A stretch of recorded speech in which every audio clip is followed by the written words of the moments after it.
Maksudnya ketika ada orang, makanya wawajaba li dhimmiyin takfinun wadafnun.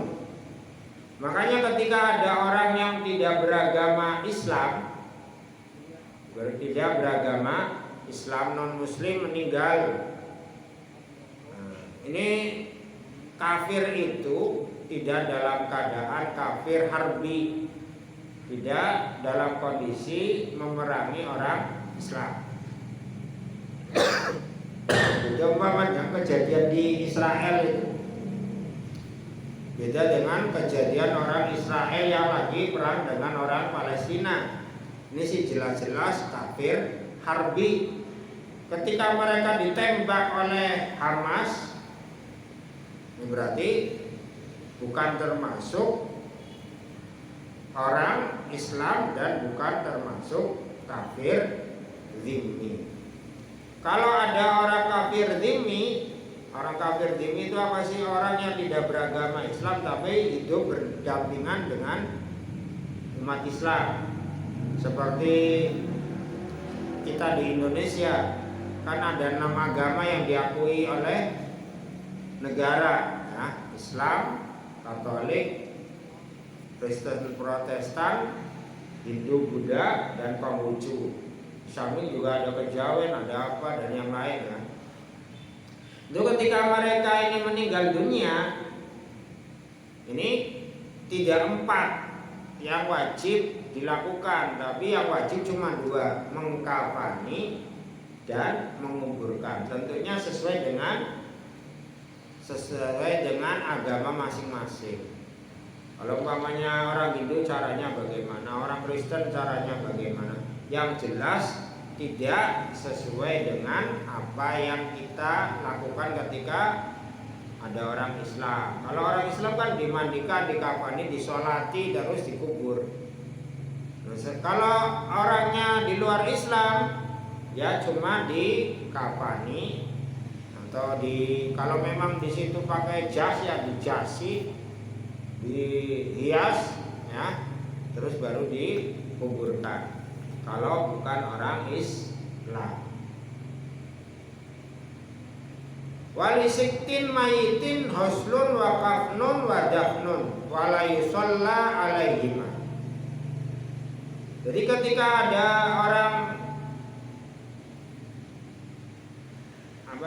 bayi yang meninggal di kandungan, berarti lahir keluar dari rahim ibunya tapi sudah dalam keadaan meninggal atau tidak punya nyawa, belum punya nyawa, baru 4 bulan kurang, keguguran, berarti kan belum punya nyawa. Atau sebenarnya sudah bergerak umur 7 bulan tapi ternyata meninggal dunia, seperti dulu adiknya Raka, ya kan, meninggal di kandungan. Itu namanya bayi meninggal di kandungan, lahir sudah dalam keadaan mayit, ya. Berarti tidak lahir hidup tapi meninggalnya di kandungan. Kalau seperti itu berarti cuma ada 3 kewajiban. Yang pertama dimandikan, dikafani, terus dikuburkan, gak usah disolati, ya. Kalau memang meninggalnya di kandungan, ingat-ingat, ya. Jadi kalau ada bayi dalam keadaan kondisi meninggal di kandungan, lahir sudah mati, ini cuma dimandikan, dikafani, dan dikuburkan, tidak usah disolati. Ini dari keempat kewajiban yang tadi ini, ya, 4 tadi, ya, dimandikan, dikafani, disolati, dan dikuburkan. Ini kalau memang beragama Islam terus dalam keadaan hidup, maksudnya lahir dalam keadaan hidup. Tentu ya kalau sudah meninggal dimandikan, dikafaninya itu kan. Berarti kalau orang zimmi cuma dikafani dan dimandikan kafir dhimmi. Kalau ada bayi keguguran mati di dalam kandungan, cuma dimandikan, dikafani dan dikuburkan, tidak usah disolati. Wa man mata fi qitalil kuffari bisababihi ufina fi sayyabihi fa illam takfihi zida alaiha wa dufina wa la yusalu wa la yusalla alaihi. Berbeda halnya ketika ada orang yang meninggal, orang yang meninggal dalam keadaan memerangi orang kafir. Istilahnya ini mati syahid. Orang yang meninggal mati syahid ketika perang melawan Israel, contoh Hamas meninggal, berarti kan dalam keadaan memerangi orang kafir. Kalau seperti itu bagaimana? Dikafani sesuai dengan pakaian yang dikenakan ketika meninggal. Ketika habis ditembak atau kena bom umpamanya, ya tinggal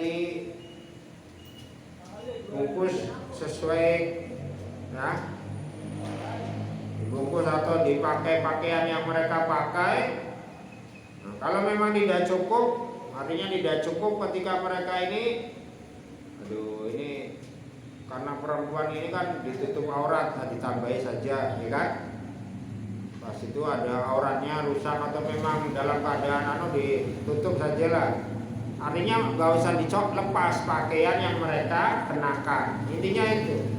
Kalau umpamanya ditutup dengan putih, ya kan? Bahan putih atau apa ditutup tambahin nggak masalah. Yang penting pakaian yang mereka kenakan ini nggak usah dilepas atau ya, terus langsung dikuburkan. Jadi nggak usah dimandikan, nggak usah dikafani. Kalau memang butuh dikafani nggak masalah. Tapi yang paling penting itu pakaian yang mereka kenakan ketika mati syahid itu nggak usah dilepas. Setelah itu langsung dikuburkan. Makanya ketika ada orang yang meninggal ini ketika di Palestina itu ya, ada kena bom atau lagi kena perang itu langsung dikuburkan. Nggak usah dimandikan, nggak usah dikafani, nggak usah disolati.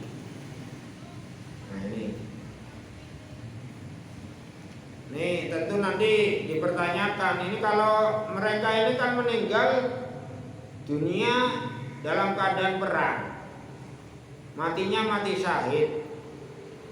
Kalau umpamanya ada pertanyaan bagaimana, kan sekarang kalau kita di Indonesia bagaimana, boleh nggak mensolati mayit gaib mereka? Kan kadang difatwakan di berbagai masjid ini kan, kadang di Jumatan setelah Jumat ini kan sholat mayit bagi orang-orang yang meninggal ketika perang di Palestina, kena bom, kena apa di Palestina, ya kan? Itu bagaimana? Ini sebenarnya karena mereka ini mati syahid, ya nggak usah disolat doib sebenarnya. Tapi umpamanya disolat doib ya sudah difatwakan, ya nggak masalah, ya kan? Secara kenyataan mereka saja ini yang ada di situ tidak disolati, langsung dikuburkan. Ya sebenarnya ya nggak usah disolat doib, ya nggak apa-apa. Nyatanya mereka juga nggak disolati karena mati syahid. Jangan salah paham ya, karena mereka itu mati syahid. Jadi tidak usah dimandikan, tidak usah dikafani, tidak usah disolati, langsung dikuburkan kalau mereka itu mati syahid. Jelas ya. Jadi keempat kewajiban bagi yang masih hidup ketika mayit itu yang memandikan, mengkafani, mensolati dan juga menguburkan. Ini kalau memang orang Islam terus dulunya pernah hidup di dunia, ya. Artinya bukan bayi mati keguguran, terus tidak dalam keadaan mati syahid.